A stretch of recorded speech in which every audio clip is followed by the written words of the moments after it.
నా పేరు సంతోష్ చక్రవర్తి. నేను గత 15 సంవత్సరాల నుంచి జర్నలిస్ట్ ఫీల్డ్లో ఉన్నాను.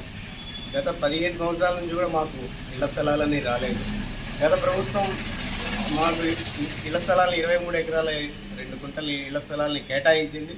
అది కేటాయించకముందు బీఆర్ఎస్ ప్రభుత్వంలో ఇప్పుడు ఇదే పొంగులేటి గారు ఆయన సొంత ఖర్చులతో మాకు ఇళ్ళు నిర్మిస్తా అని అప్పుడు హామీ ఇచ్చారు. ఆ హామీని నమ్మి మేము గత ప్రభుత్వాన్ని ఓడించి కొత్త ప్రభుత్వాన్ని తెచ్చుకున్నాం.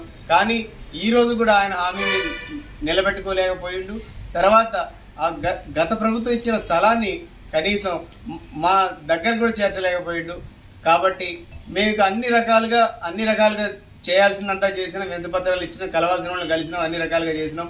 ఇక తప్పనిసరి పరిస్థితుల్లో అహింసాయుధ పద్ధతిలో మేము రిలే నిరాధ్యక్షులు కూర్చున్నాం. ఇది ఇంతటితో ఇది ప్రెస్ క్లబ్ అంటేనే ఈ యూనియన్లకు అతీతంగా ఉన్న స్థలం అని అర్థం. కాబట్టి ఈ ప్రెస్ క్లబ్ నుంచే ఇప్పుడు స్టార్ట్ చేసినాం. యూనియన్లకు అతీతంగా అందరు సీనియర్లు జూనియర్ జర్నలిస్టులు వస్తున్నారు. వాళ్ళంతా కలిసి ఈ పోరాటంలో భాగస్వామ్యం అయితే దీన్ని ఇంకా ఉధృతం చేస్తాం. ఇది ఈరోజు ఖమ్మం నుంచి రేపు జిల్లా నుంచి రాష్ట్రానికి వ్యాప్తి చెందుతుంది. కాబట్టి ఇప్పటికైనా మంత్రి పొంగులేటి శ్రీనివాసరెడ్డి గారు చొరవ తీసుకొని ఈ సమస్యని ప్రభుత్వానికి చేరవేసి రేవంత్ రెడ్డి గారి ప్రజాపాలనలో ఖమ్మం జర్నలిస్టులు కూడా ఒక భాగం చేయాలని వేడుకుంటూ, ఖమ్మం ప్రెస్ క్లబ్ అంటేనే ఒక విలక్షణమైంది. ఈ ఖమ్మం ప్రెస్ క్లబ్కి 4 అధ్యక్షులు ఉన్నారు. కానీ ఇప్పటి వరకు కూడా ఒక్క అధ్యక్షుడు కూడా అడగ సరిపోతుంది. ఇంకోటి ఏంటంటే,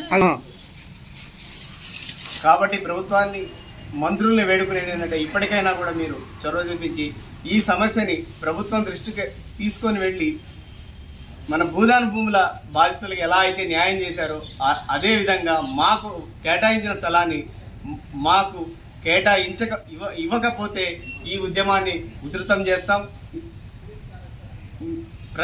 ప్రజా సంఘాలు, రాజకీయ పార్టీలు, పౌర సమాజం అందరినీ కలుపుకొని దీన్ని ఉధృతం చేస్తాం. ఒక ఉద్యమాన్ని నిర్మిస్తామని చెప్పేసి ఈ సందర్భంగా ప్రభుత్వాన్ని హెచ్చరిస్తున్నాం.